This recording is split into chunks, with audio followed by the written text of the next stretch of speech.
Good evening. I sound terrible, but I feel good. Hadn't felt this good in a long time. I think I went to the dentist. Well, I know I went to the dentist, but I went to the dentist, and I think he cured me a number of ailments at one time. My tooth was giving me a problem. But Who's your dentist? Dr. Lipham, don't give me none.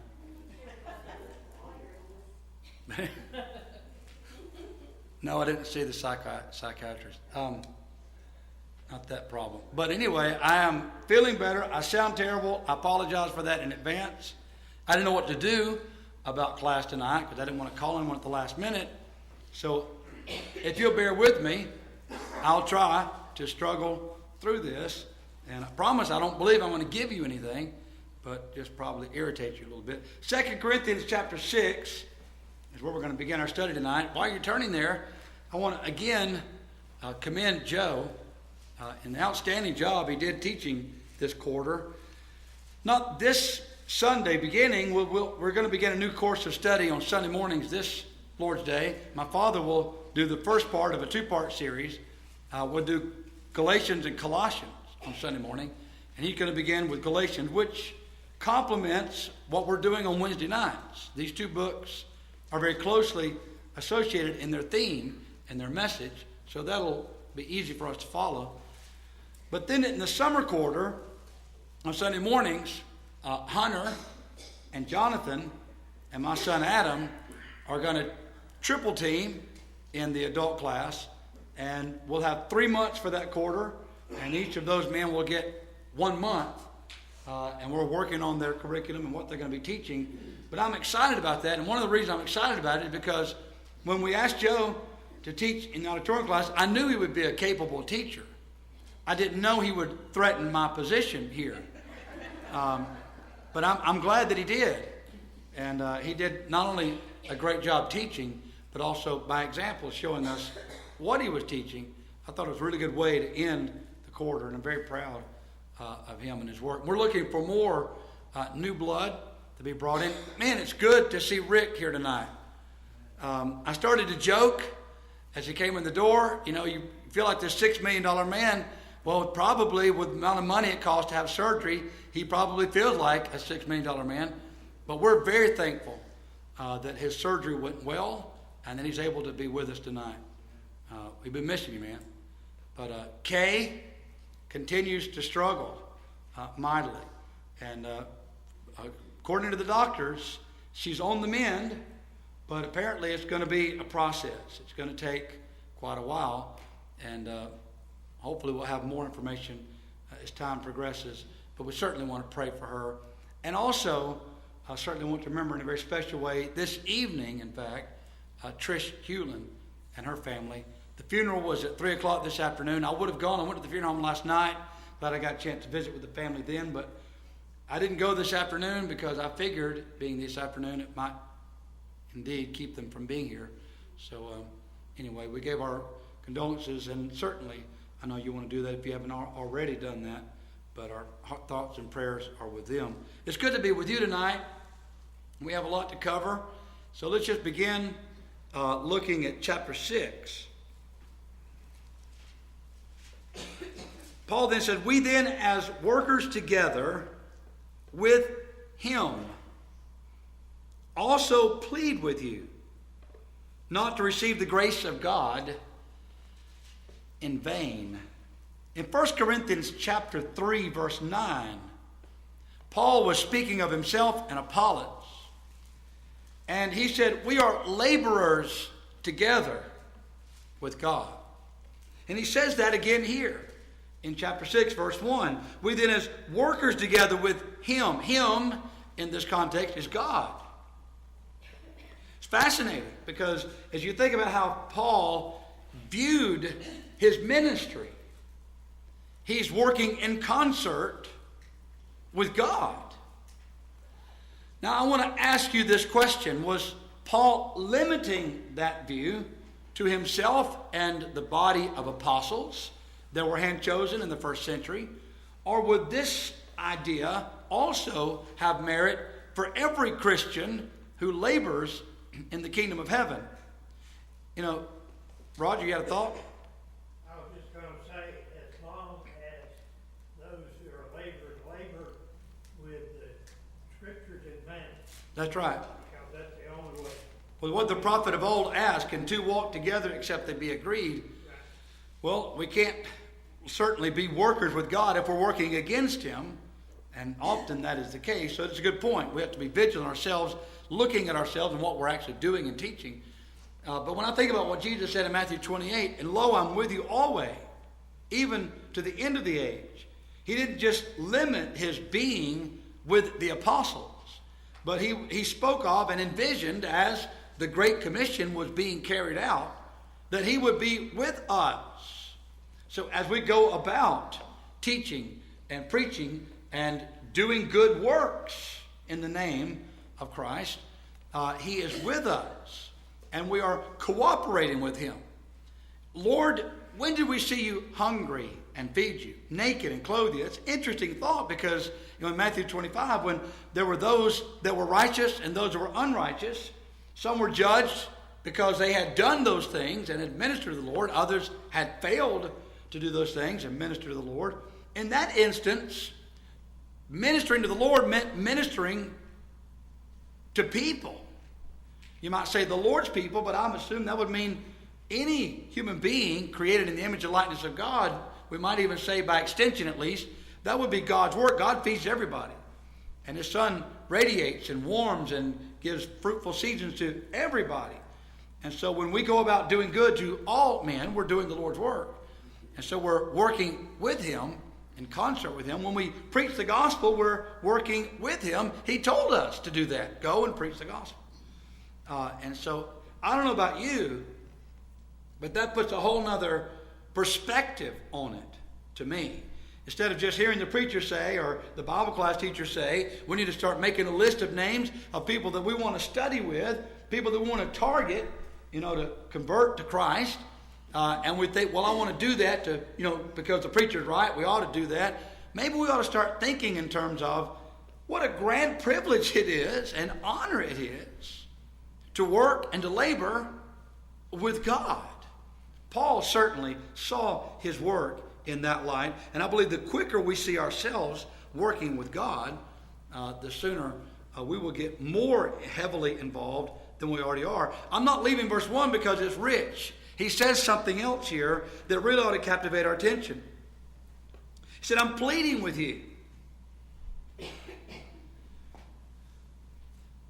I was telling some of our members, I say this in all due respect, I was telling some of our members before class tonight, we had a visiting preacher here, as you know, a little more than a week ago, and he taught me some things, some techniques.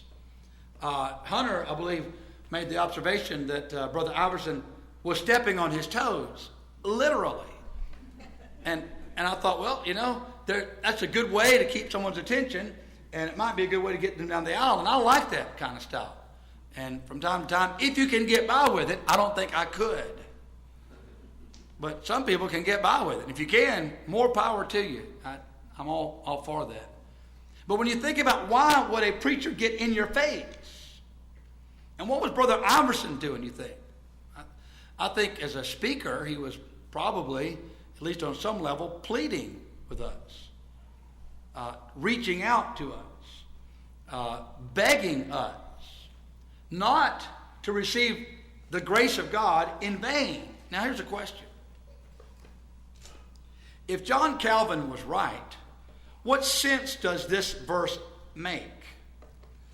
And when I ask you about John Calvin, what am I asking in particular? Calvinism, okay.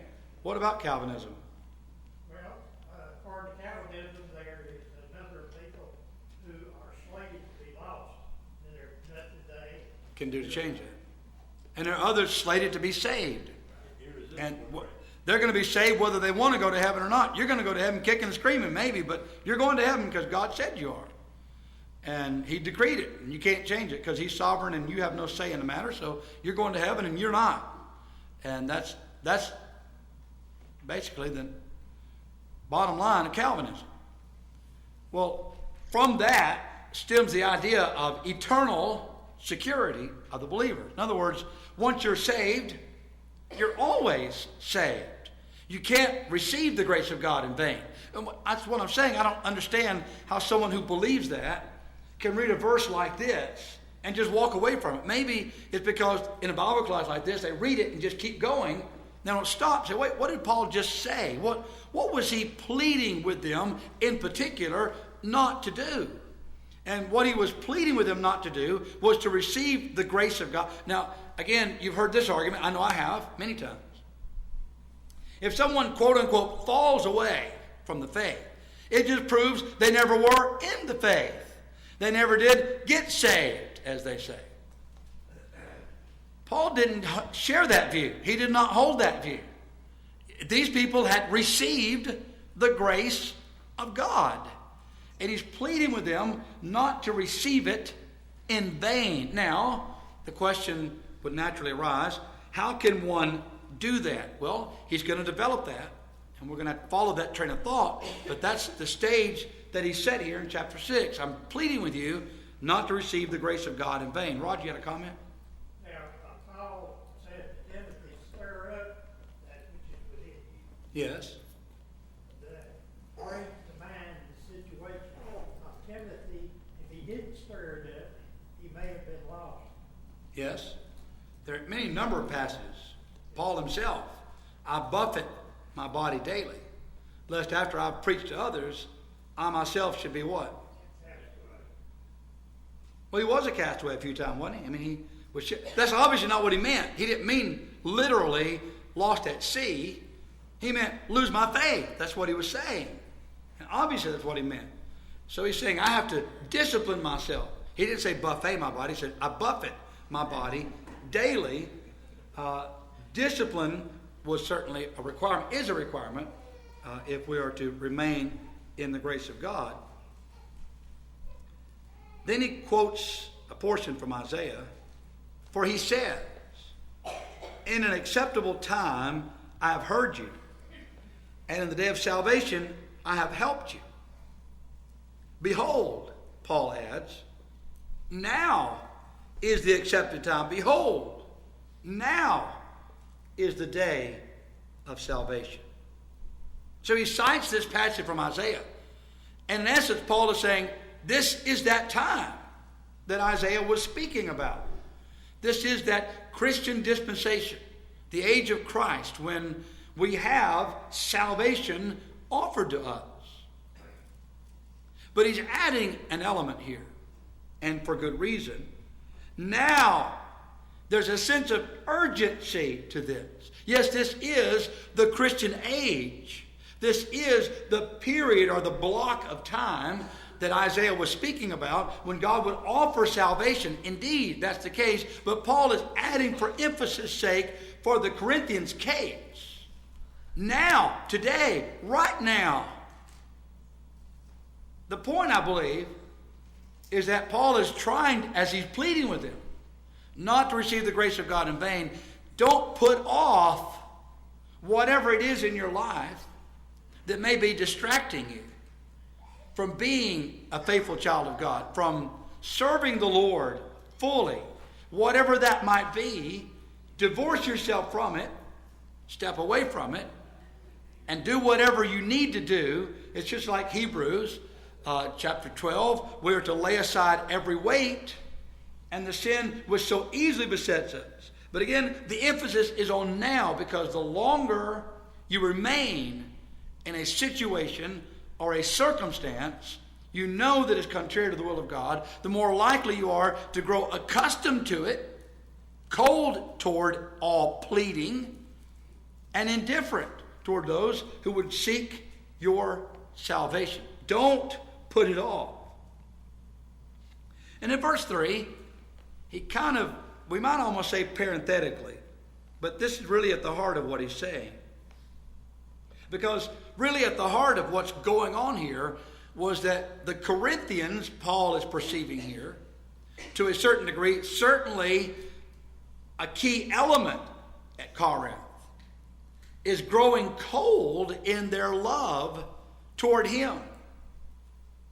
And it could be in all of the attacks that Paul has had to endure from his critics at Corinth, that not only are some of the Corinthians growing cold toward him, but they're losing faith in him as a messenger of God, as a true bona fide apostle of Christ. And so he begins, again, what's he going to develop the latter half of this book, but he begins here in verse 3, we give no offense in anything, that our ministry may not be blamed. But in all things we commend ourselves as ministers of God, in much patience, in tribulations, in needs, in distresses, in stripes, in imprisonments, in tumults, in labors, in sleeplessness, in fastings, by purity, by knowledge, by longsuffering, by kindness, by the Holy Spirit, by sincere love, by the word of truth, by the power of God, by the armor of righteousness on the right hand and on the left, by honor and dishonor, by evil report and good report, as deceivers and yet true, as unknown and yet well known, as dying and behold we live, as chastened and yet not killed, as sorrowful yet always rejoicing, as poor yet making many rich, as having nothing and yet possessing all things. O Corinthians, we have spoken openly to you. Our heart is wide open. You are not restricted by us, but you are restricted by your own affections. Does anyone have an English Standard Version handy? Who said I do? Okay, somebody over here that says I do. Verse 12, what does it say? It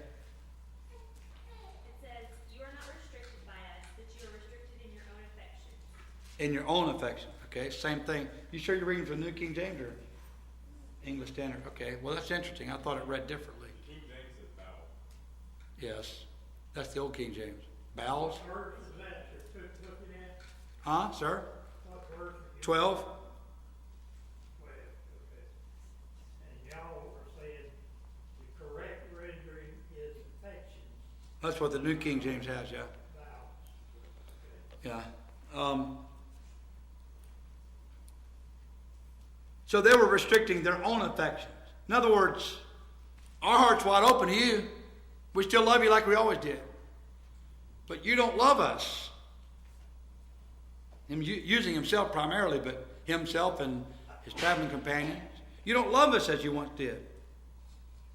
Verse 13, now in return for the same, I speak as to children, you also be open. In other words, I'm open to you. I'm asking you to open up to me. I'm paraphrasing, but that's easier to understand, I think. That's all he's saying. I love you like I always have, and I'm open, wide open with you, with my affection. I'm asking you to not restrict yourself any longer, and again, love me as you once did. And then, just out of the blue, it seems, verse 14, he picks up on a message that he had already developed in 1 Corinthians chapters 8 through 10. And at first glance, it may seem as though it just doesn't fit here. But let's read this section, and then you tell me if you think it fits. Do not be unequally yoked together with unbelievers. For what fellowship has righteousness with lawlessness? And what communion has light with darkness? And what accord has Christ with Belial? Or what part has a believer with an unbeliever? And what agreement has the temple of God with idols? For you are the temple of the living God, as God has said, I will dwell in them and walk among them. I will be their God. They shall be my people. Therefore, come out from among them and be separate, says the Lord. Do not touch what is unclean, and I will receive you. I will be a father to you, and you shall be my sons and daughters, says the Lord Almighty. Therefore, having these promises, beloved, let us cleanse ourselves from all filthiness of the flesh and spirit, perfecting holiness in the fear of God. Open your hearts to us. We have wronged no one. We have Okay, I'm going to stop here because we're already in chapter 7, obviously, but Again, these chapter divisions are arbitrary, and sometimes they just don't fit at all. I don't know why there's a chapter break here, because it doesn't fit here. Because he's still in the same train of thought. But here's the question I have for you. If his chief concern is their cold love, or their love that's growing cold toward him, they're pulling away from him, his losing his influence over them, if that's what he's concerned about, what does this whole business about not being unequally yoked together with unbelievers have to do with that argument or with that concern? They can turn back to the world. Okay? So allowing those ungodly influences to affect their minds. The more in tune with the world you are, the less likely you are to be in tune with spiritual things, with your spiritual leaders. That's good. Certainly they were distracted by those things, yes? This particular verse, be not unequally yoked together Uh-huh. with unbelievers. I've heard it said that this is talking primarily about marriage. Uh-huh. And then others say, no, it has primarily to do with the world, business and so forth. But either one could be a problem, Either one is a problem. right? Unequally yoked is an expression, which means don't be unduly or overly influenced. Allow someone to have too much influence over you. Now, would that apply to marriage? Sure. My wife doesn't influence me in the least.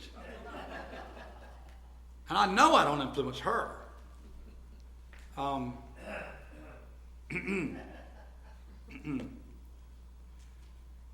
Of course, it would apply in marriage, but it would apply in business.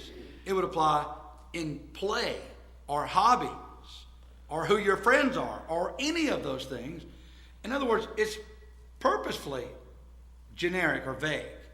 Be not unequally yoked. Don't put yourself, yoke yourself, join yourself under whatever circumstance that's going to put you unduly strained spiritually to lead you in the wrong path. Yes, ma'am? The girl I used to work with thought that this was a verse that granted her a reason for divorce.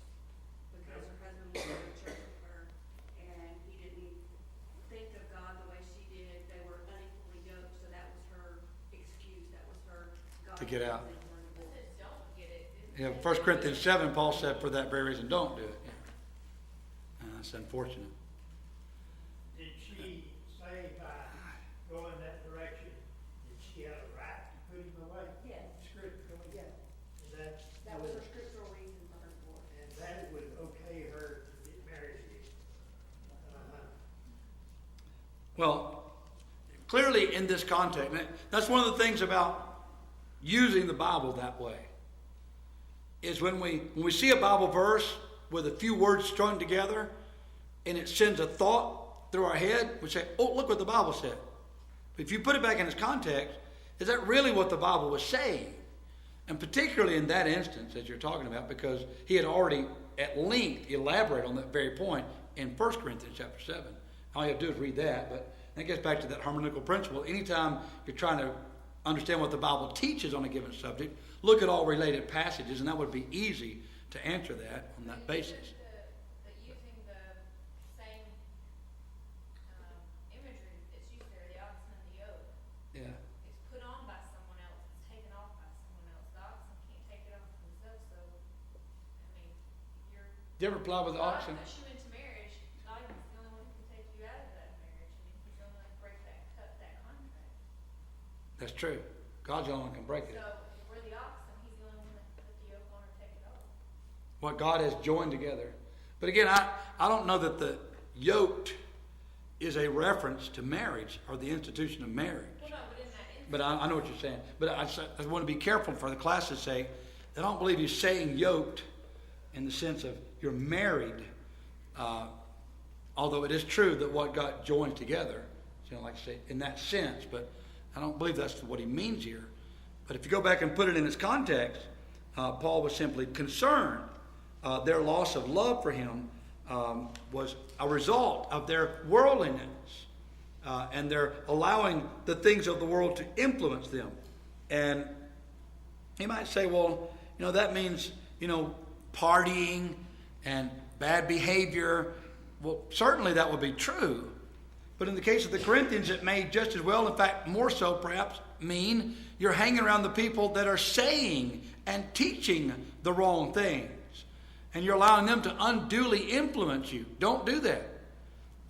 There's nothing that works any faster than some naysayer in the church with a very sharp, negative tongue who sees nothing good happening in the church, taking someone aside and filling their head full of all kind of negative thoughts and running the church down, up one side and down the other. It discourages people. And if you associate with those kinds of people too long, it's going to have an ill effect on you. And so you could look at it in that sense. And I believe probably more likely under the context here, that's probably what he has in mind. Evil companions corrupt good morals, 1 Corinthians 15:33. And in that chapter, Paul wasn't talking about hanging around with people that smoke, drink, cuss, play the lottery. He was talking about people that teach the wrong doctrine on the resurrection. And I believe the same would hold true here. People are saying and teaching the wrong things. And so don't associate with those kind of people. But certainly, all of those things I just mentioned would apply. And don't be unequally yoked together in that case. He's urging them to get out of paganism. I want to ask you, I want to challenge you.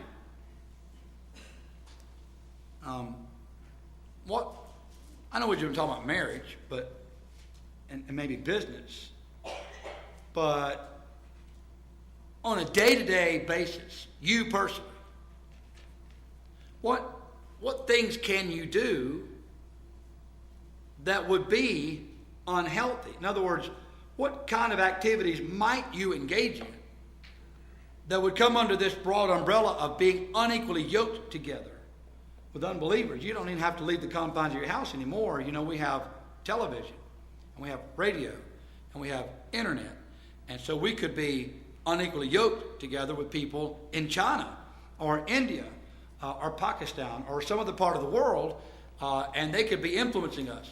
I mean, we've heard the term homegrown terrorism, but usually when we say homegrown terrorism, we mean someone that's been, and I don't like this term, radicalized.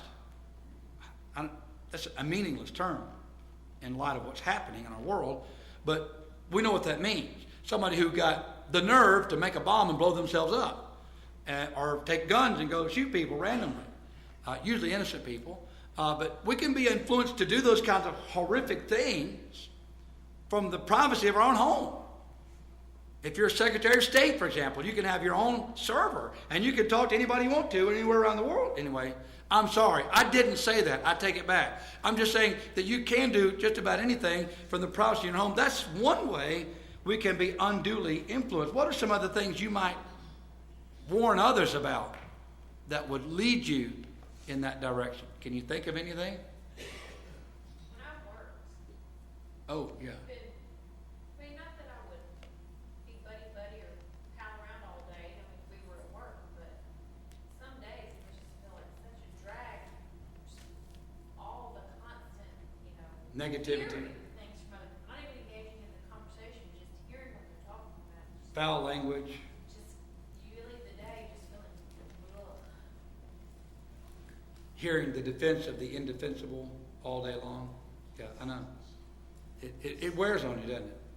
I'll say you're not even engaging in it, but you hear about it, and it. And then especially if you engage in it, then Yeah. you're the laughing stock.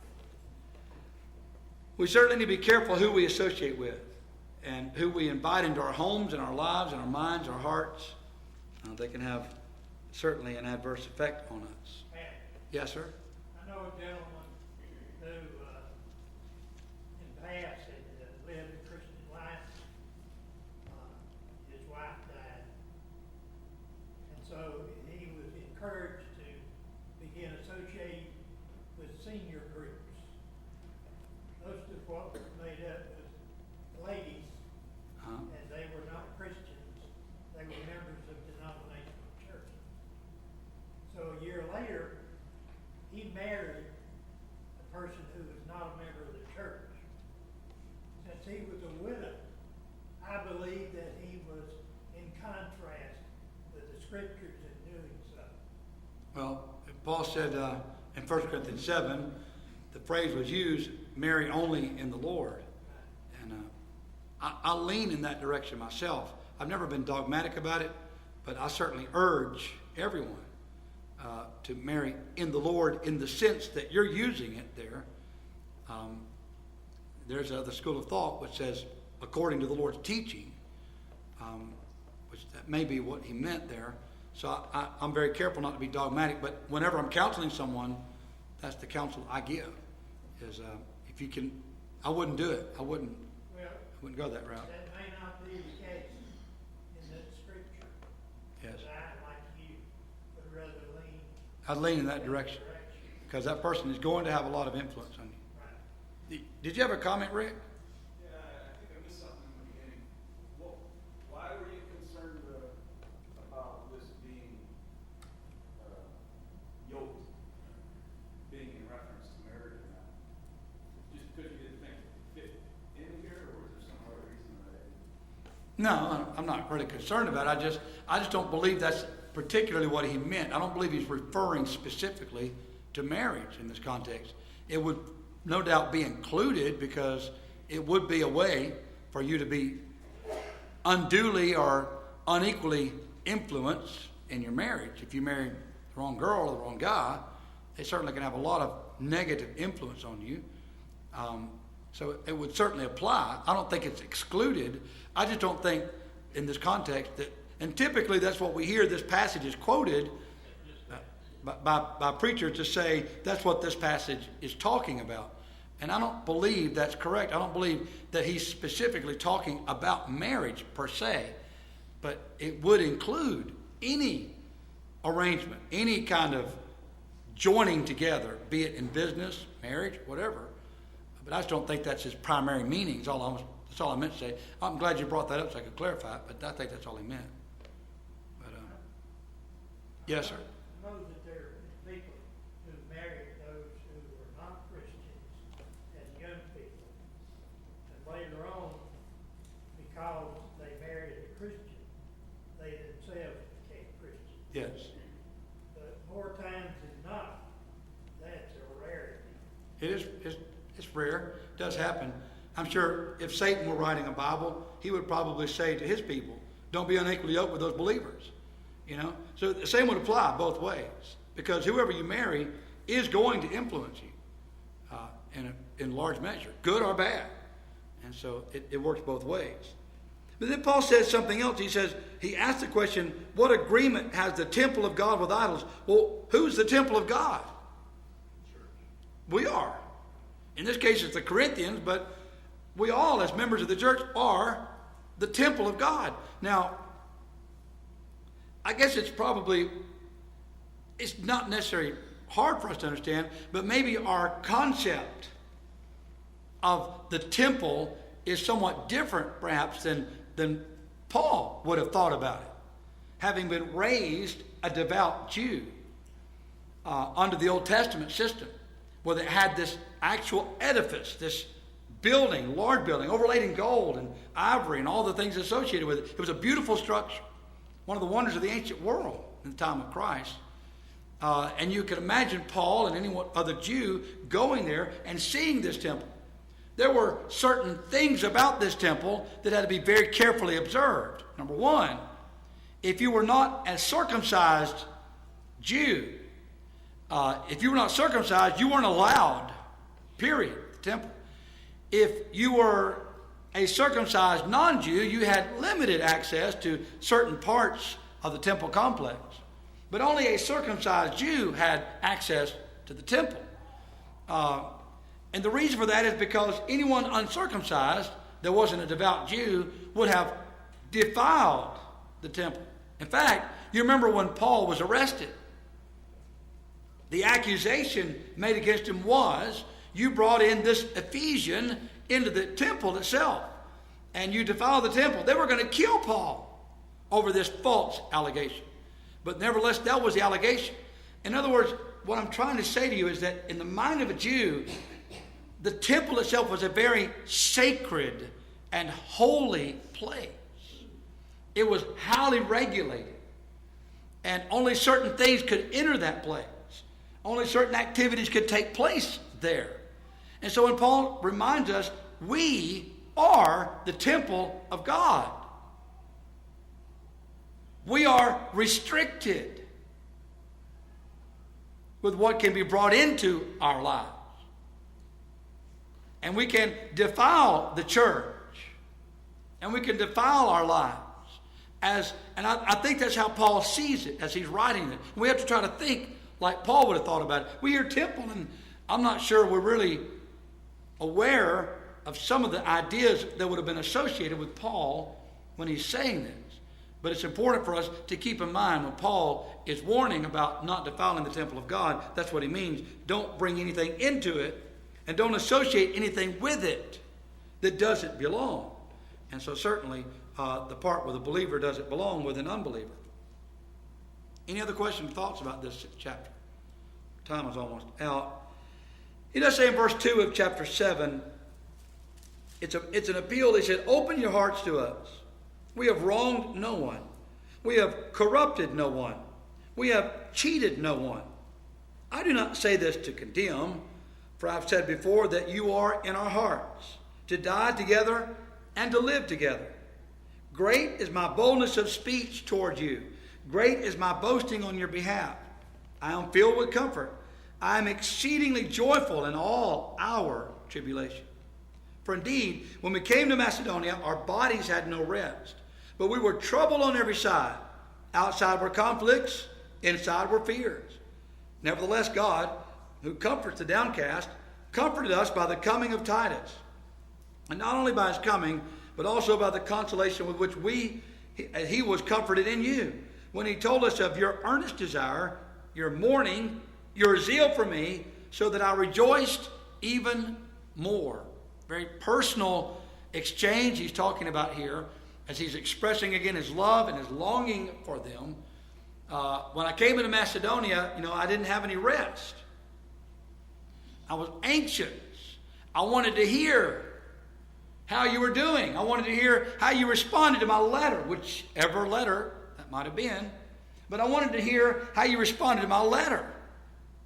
And it wasn't because they didn't have email, they didn't have the internet, they didn't have cell phones. So he had to wait for an actual person to show up and give him a report. And so Titus was that person. And so Titus showed up, and Titus gave him great comfort, because Titus said, first of all, I was comforted, Paul, in what they said to me about you and about all things. But then Paul said, I was comforted by this encouraging report.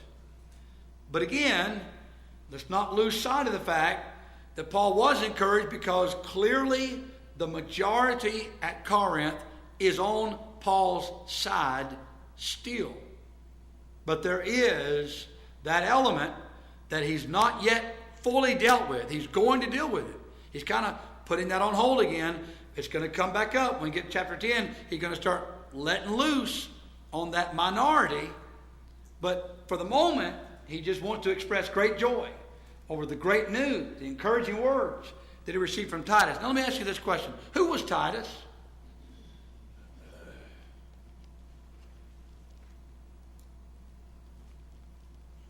Don't everybody jump in there at once. I'm not coming and stand in front of the pew and step on your toes or something.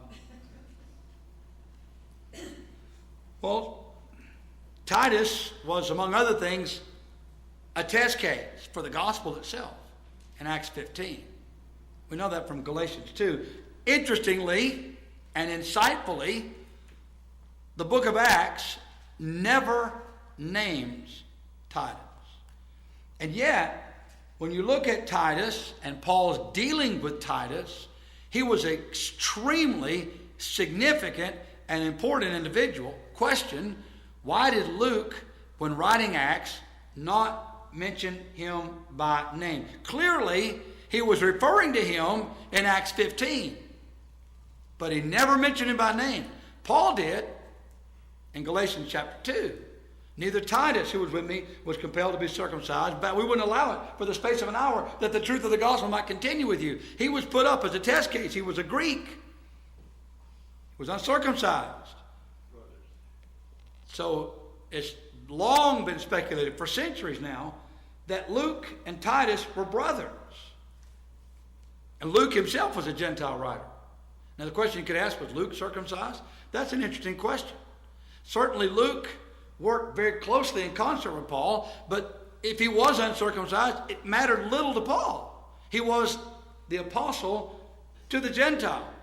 And it would make sense for Paul to have influenced Luke to write the Gospel of Luke, which he did. There's no doubt about that. And of course, then the book of Acts.